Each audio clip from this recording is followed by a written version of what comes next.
Hello అండి, welcome to my channel. Cauliflower మార్కెట్లో విరివిగా దొరుకుతున్నాయి కదా. ఆవకాయ చేసుకుంటే పుల్ల పుల్లగా, కమ్మగా, కారం కారంగా, మామిడికాయ ఆవకాయ కంటే డిఫరెంట్గా ఉంటుంది. నేను ఒక ఫ్లవర్ తీసుకున్నాను, 4 పెద్ద సైజు నిమ్మకాయలు తీసుకున్నాను. పులుపు ఎక్కువగా కావాలనుకుంటే 5 లేదా 6 తీసుకోవచ్చు.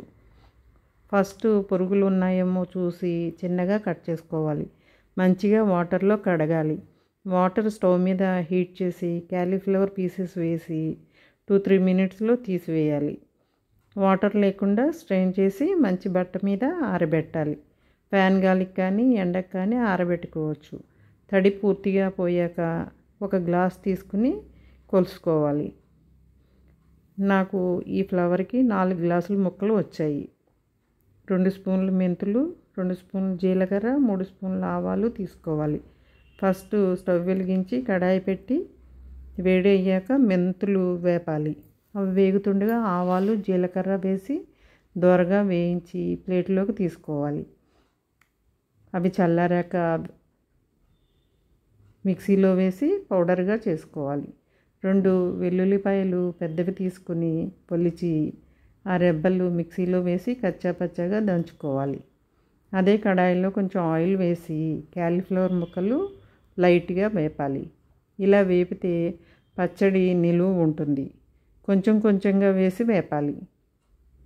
అప్పుడు ఆయిల్ తక్కువ పడుతుంది. పెద్ద బౌల్ తీసుకుని క్యాలీఫ్లవర్ ముక్కలు అందులో వేసుకోవాలి. మనం ముక్కలు మెజర్ చేసిన గ్లాస్తో 1 గ్లాసు ఎండుకారం వేయాలి.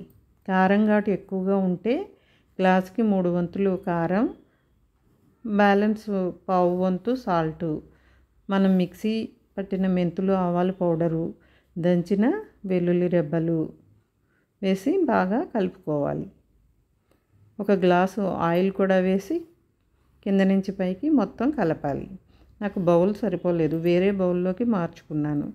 మొత్తం అంతా కలిపాక లాస్ట్లో నిమ్మరసం కూడా వేసి అంతా కలిపి మూత పెట్టుకోవాలి.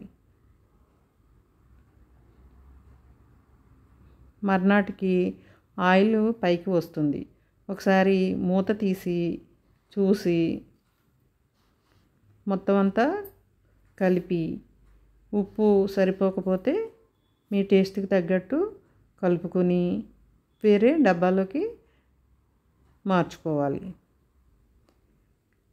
ఈ ఆవకాయ 2 నెలల వరకు నిల్వ ఉంటుంది.